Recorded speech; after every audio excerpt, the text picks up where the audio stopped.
We are continuing on the halachot of Shabbat, the payments of schar Shabbat, hiring people, workers, paying them and getting paid. We mentioned in the previous shiur that there's no problem paying schar Shabbat, is a problem of receiving schar Shabbat. Hence the difference between when you have a goyish worker that you could pay them versus a Jew that works that can't be charging schar Shabbat if it's only work that's done on Shabbat.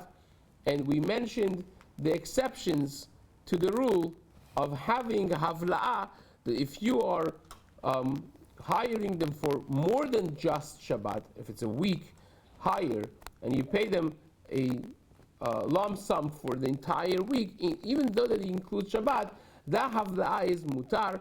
We mentioned that if the job is defined by some preparation also before Shabbat, so that makes it that it's not just that they're working on Shabbat, it will become mutar.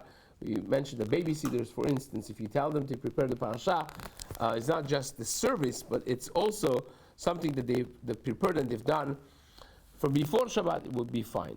We also mentioned the famous Shuvah of the Nudab Yudah Rabbi Yechazkel Landau, that he was asked about using mikvaot on Shabbat and paying for the service you're using, that lichora should be a problem. You're using a service and you're paying it.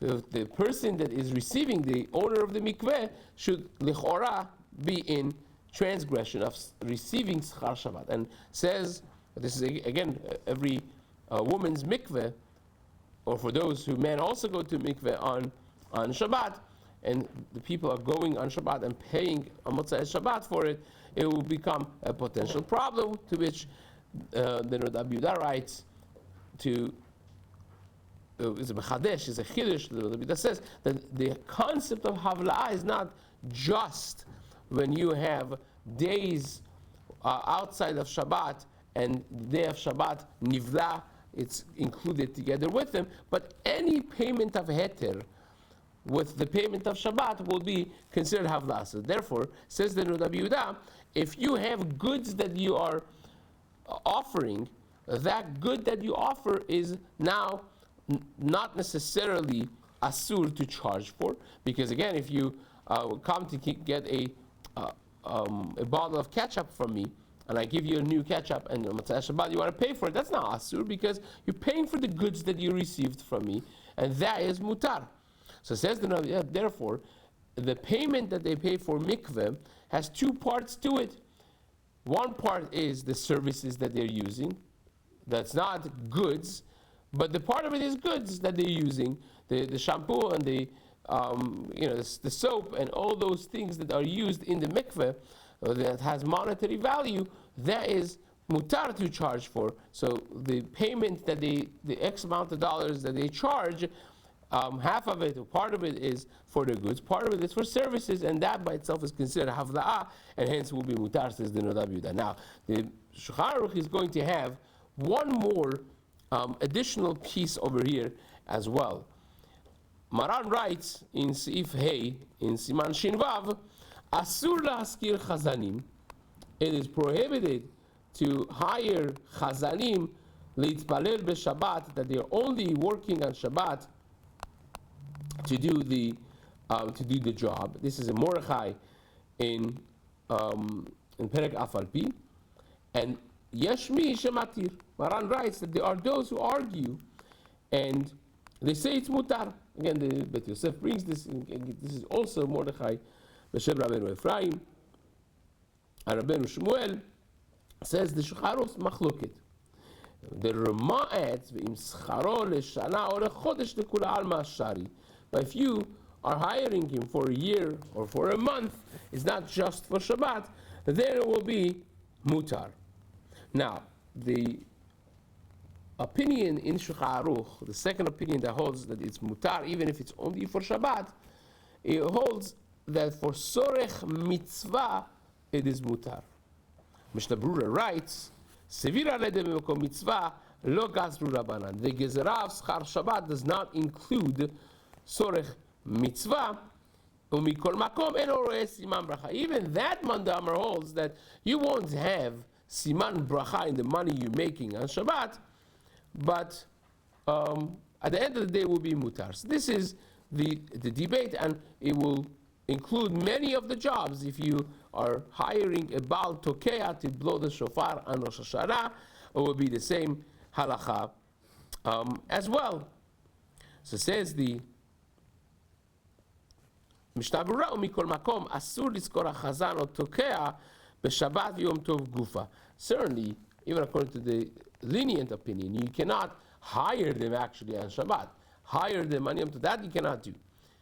But if you hire them from before, for Sorech Mitzvah, they could blow shofar, according to the second opinion. But we know already that Maran, when we have Stam Veyesh, halacha is like Stam. So therefore, you would deduce from this Maran, the way we had it so far, that it should be really Asur to hire someone to come only for Shabbat, to be the Chazan, or only for Yom Tov or Rosh Hashanah to be the Baal Tokea. But as we mentioned before, the way around it would be, the workaround would be to tell them that you're hiring them for preparation time as well, and you're makbid that they should be coming prepared, doing some hours of preparation before Shabbat, even despite them being experts in Chazanut or in blowing shofar. Still you will be makbid, and you're paying for that, and therefore you will have a havla'ah. Now,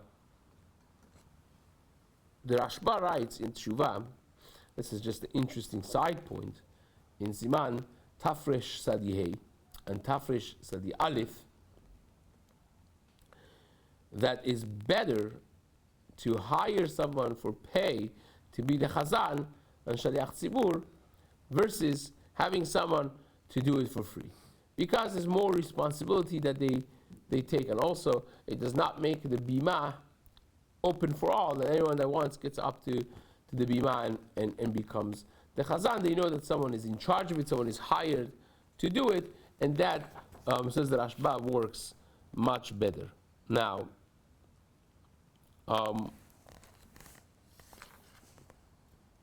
how about the doctors? Doctors, obviously sometimes they have to work, and this is in Sefer Bnei Chaye, in Siman Resh Mem Hey, brings this discussion from his grandfather, that the reason that the doctors have the minhag of accepting schar Shabbat, when they visit someone on Shabbat and treat them, is based on the Shulchan Aruch in Siman Taf Kuf Pei Hey. There, the Shulchan Aruch says that for Sorech Mitzvah, it would be mutar.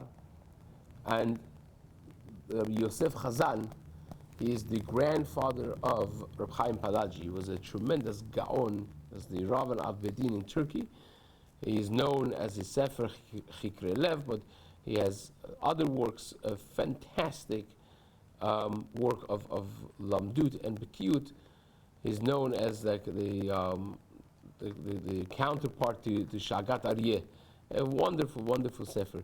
So in Chikre Lev, in Madura Batra, he discusses this discussion as well, and it's brought in multiple other Svarim as well. Now, how about charging for healing a goy? You have that as well as a discussion that has been brought, that Schar Shabbat is mutar to take, even if you are don't have like amitecha, you don't have a frum yid, still will be mutar, because lemaaseh, because sorech eva, if you don't do it, there will be hatred. If you don't do it, there will be animosity. So therefore, we have heterim on Shabbat to be merapeh goyim, just like Yidden, and therefore that spills over also to the area of Schar Shabbat, and hence it's mutar for you to get Schar Shabbat. So this is a creative idea that's brought by some of the tshuvot of Achronim, the Pekudat al-Azhar and others, but at the same time, Chacham Obadia, when he discusses this in Chelek Hey of his tshuvot Yabia Omer, in Siman Kaf Hey, he does not agree with this. He actually brings that the Ritba already has, Masechet Avodah Zarah discusses in Masechet Avodah Zarah Daf Chavav. There's a whole discussion there for doing Brit Milah for the Goyim, the Ripui of Goyim, and the Tosafot there discusses it as well. It becomes a whole sugya of doing it lehit lamed, which would be mutar, or doing it beschar, that would be mutar. And the Ritba there writes that even though that we are matir ripui goyim because of eva, but at the end of the day, notlo umashlicho v'zorko layam. You take the money and you cannot use it because at the end of the day this is schar Shabbat. So the Ritba, black and white, clearly writes that schar Shabbat of ripui goyim would not be something that you're allowed to take, and hence you may take it, but you cannot have any hana'ah, any benefit from it. And that really concludes the whole sorach mitzvah thing. There's a shita there. We use it sometimes as in combination for a suffix fikah, but halachically speaking, we do not differentiate between sorach mitzvah and not, and hence we basically use the heter of havla'ah, even the sorach mitzvah. That if you're hiring a shaliach tzibur, you tell them, look, we know that you're a competent shaliach tzibur, but we want you to practice before Shabbat. Every Erev Shabbat, I want you to practice. You're an amazing world-class Baal Tokea, but we want you to practice before Rosh Hashanah. I want you to just come. You're an amazing teacher, amazing with kids, but you're running the groups on Shabbat, but we want you to come prepared. We want you to print out some papers, go over it, come up with a good story, and come, spending time Erev Shabbat, and this way you're doing havla'ah, and that would be mutar, which Be'ezrat Hashem will come back to the details of it in the days to come.